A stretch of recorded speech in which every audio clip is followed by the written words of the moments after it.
అనగనగా ఒక పెద్ద అడవి. ఆ అడవిలో ఒక చెట్టు మీద ఒక ఒంటరి పక్షి గూడు కట్టుకుని నివసించేది.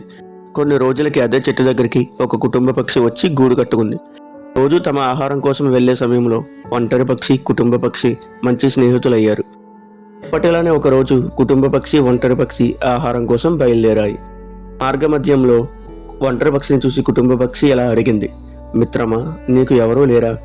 లేరు మిత్రమా, ఒంటరివాడిని నేను. నీ పని బాగుంది మిత్రమా, ఆహారం నీ ఒక్కడికి దొరికితే సరిపోతుంది. కానీ నాకు మాత్రం అలా కాదు. నాతో పాటు నా కుటుంబం కోసం కూడా కష్టపడాలి.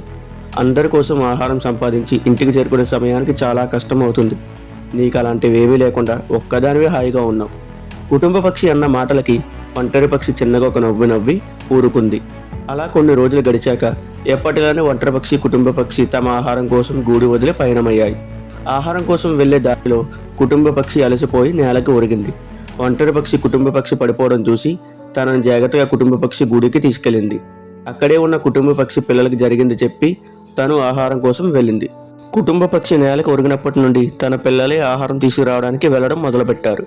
కొన్ని రోజులకి కుటుంబ పక్షి కోలుకుంది. ఇక మీదట ఆహారం కోసం నేను వెళ్తా, మీరు ఇక్కడే ఉండండి అని కుటుంబ పక్షి తన పిల్లలకి చెప్తుంటే వాళ్ళ పిల్లలు కుటుంబ పక్షితో ఇలా అన్నారు, ఇప్పటి వరకు మన కుటుంబం బాధ్యత మీరే మోసారు, ఇక మీరు విశ్రాంతి తీసుకోండి అని వాళ్ళు ఆహారం కోసం పయనమయ్యారు. ఒంటరి పక్షి తనకు కావలసిన ఆహారం తీసుకొని తన గూడికి చేరింది. కుటుంబ పక్షిని చూసి వద్దామని కుటుంబ పక్షి గూడికి వెళ్ళింది. కుటుంబ పక్షిని చూసి, ఇప్పుడు ఎలా ఉంది మిత్రమా అని అడిగింది. బాగుంది మిత్రమా, ఈ రోజు నుండి నా పిల్లలే ఆహారం కోసం వెళ్తాము, నన్ను విశ్రాంతి తీసుకో అన్నారు అని ఆగి ఒంటరి పక్షిని చూస్తుంది. ఏంటి మిత్రమా అలా చూస్తున్నావు? నాకు ఆరోగ్యం బాగోకపోతే నా పిల్లలు ఉన్నారు, మరి నీకు అని తన అన్న మాటలు గుర్తు చేసుకుని బాధపడుతుంది.